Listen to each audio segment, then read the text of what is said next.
We are sitting here with Detective John Geis from the Yonkers Police Department Cold Case Division.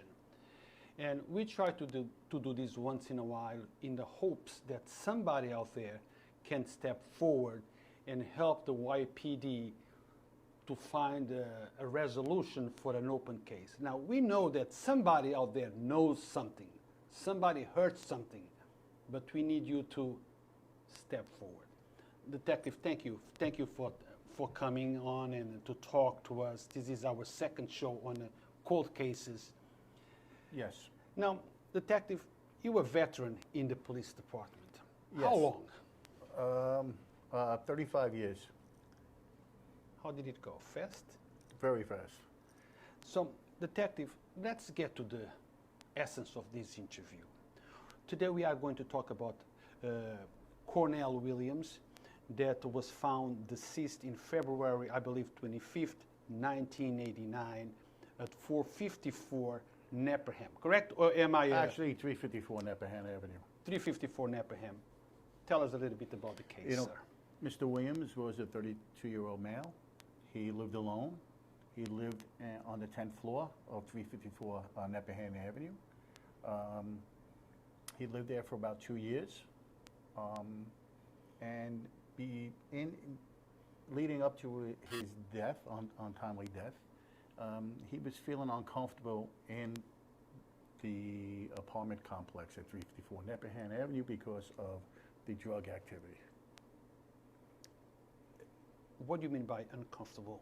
Well, you know, outside, inside, in the hallways, that back then, crack was very big, and there was a lot of people that were congregating for the purpose of purchasing crack or were on crack, and he was just a little bit concerned. He felt uncomfortable. Back then, it was a whole different world, correct? Absolutely. Now, did he ever file a complaint about the activities that he felt uncomfortable with? No, but right before that, the Yonkers Police Department did do a sweep, and they made some arrests in the complex through the narco unit with drug activity. But, you know, with drug activity back then in 1989, you lock them up, and it comes back. It comes back. Now, you was also an open homosexual, I believe, correct? You know, he was open. He was very open with his life. He was a very quiet person. He kept to himself, but he was open to the fact that he was a homosexual.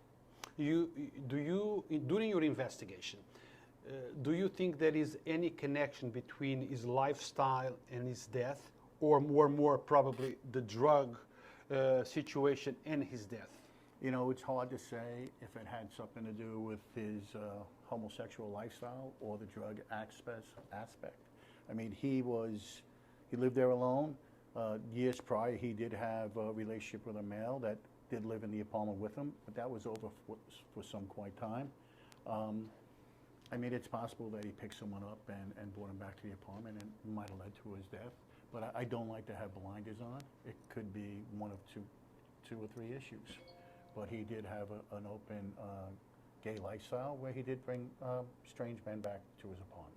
Now, I have to make it clear that we were contacted by some of his family members, nieces, and that called us. Yes. And they said that the write-up that we put out is not correct, that he did not go to the square and pick up men. That is not... did your investigation show that? The investigation from the original detectives and the investigation, talking to people later on, he did go to the square and he did pick up some guys and bring them back to the apartment. And this came from a few people that knew him from the street. And he was also very open in the homosexual community that this is what he was doing. But regardless of that, the focus of this interview, it's really not his lifestyle, because regardless of your sexual inclinations, it doesn't matter. No, it doesn't matter. And it's not, you know what? The Yonkers Police Department, we don't care if he was a homosexual or not a homosexual. He was a victim of a homicide, so all angles are open.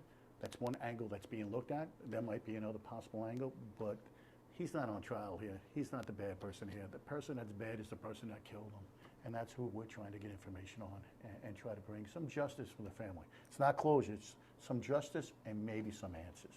Now, as I spoke with the family this morning, And I said, let's not focus on certain words that might have been used, because sometimes family members do not know all aspects of the person's family. But the goal of this interview is to see if we can get any information that will bring closure and bring the people who did it to justice. Yeah, you know what? Like I said earlier, I don't like the word closure. This doesn't bring the family closure. We'll just be able to give them answers, because closure means that, you know, Mr. Williams will come back to him. He's not coming back, so we can't give him closure. Hopefully we can give him some justice and some answers. But, you know, just because of his lifestyle, he might be a homosexual, that doesn't matter. He's not the bad person here. And what we're trying to do is, there's someone out there that knows something.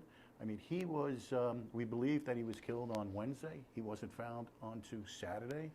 And we know there's someone out there that has some information. Information that might be not big to them, but it might be very important to us. And we asked them to reach out to us and contact us. And to the family, we're not saying anything bad. There's nothing bad about Mr. Williams. He was a good person. He kept to himself. Unfortunately, he met someone, and someone did a very bad act against him and killed him. And that's what we want to find out, who that person is. Detective, you have a picture of the victim with you there on your phone?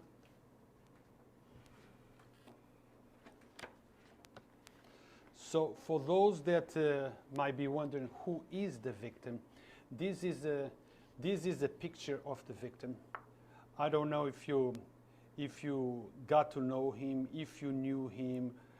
Please, if you do, please step forward. If you know who did it, step forward. Maybe I chose the wrong word, closure. Maybe it's not closure, but at least we need to bring up to justice the people who did this. And as you see the picture of Mr. Williams, he was a very nice guy. He kept to himself, never in trouble, a very likable guy, and he was loved dearly by his family. And he is missed, and we know there's someone out there that heard something or knows something, and we want them to contact us. And you don't have to leave your name. You just leave the information, or leave an information on my phone, and I'll get back to you. We just want to find out what happened to Mr. Williams and bring the person who did this, person or persons who did this, to justice. Now, Detective Guys, how is a case reopened? Do you, every few years, go back to it? It's because the family approaches you and say, look, where do we stand? How does that happen? But we have some cases that are ongoing, and Mr. Williams' case came up recently again because I did meet with the family, because the family wanted to know what was going on with their loved one's case. I did look at this case a while ago and did some investigation on it, looking through some evidence and stuff like that, submitting it to the lab, and we're in the process of just waiting to see what happens with that search from the county lab, and going back and interviewing people that knew him. And if you knew Mr. Williams, please contact me. I'll love to speak to you.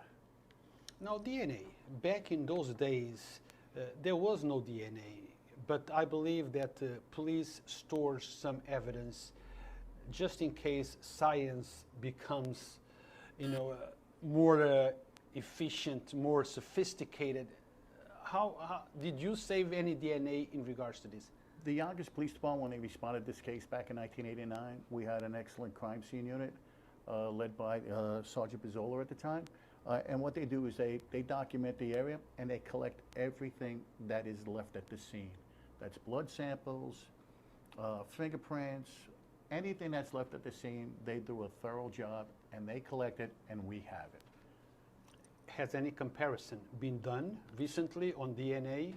Some comparisons have been made through fingerprints that has eliminated some people of interest.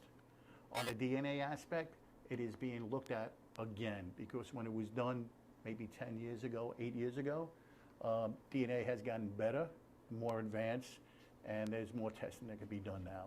So we're waiting to see if there's anything new coming forward. Detective, what can you tell to those who are watching us? Because that's a lot of people that sometimes they have information, but they're afraid of stepping forward because they don't want to be involved. They're afraid, that when they go back, I know that you just spoke about being anonymous, but how can we emphasize on that anonymity will be respected and information will not be let out? I'm going to give you my phone number. My office number is 914-377-7731. My cell phone number is also 914-384-6451. If you have any information, or if you knew Mr. Williams, you can contact me on either phone. That conversation between me and you are going to be between me and you. We also do have a tip hotline that if you could give to the Yonkers Police Department, and you can contact that, and I believe it's... Download the app on the smartphone. Just download the app on the smartphone. Yonkers PD app. So guys, it's important. The Yonkers Police Department is also getting very sophisticated. Thank you to a man I know. And we have, they have an app that allows you to send tips anonymously.